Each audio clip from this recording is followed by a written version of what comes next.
Hello everyone. Today I will show you how to snooze an email. If you find this useful, then please leave a like and subscribe.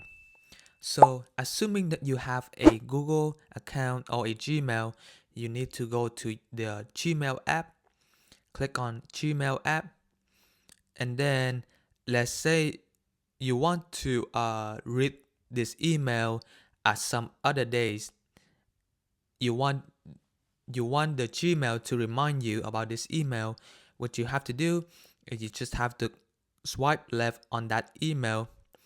This icon shows that you are snoozing this email, and then it will ask you to snooze the email either tomorrow, later this week, or pick a day and time.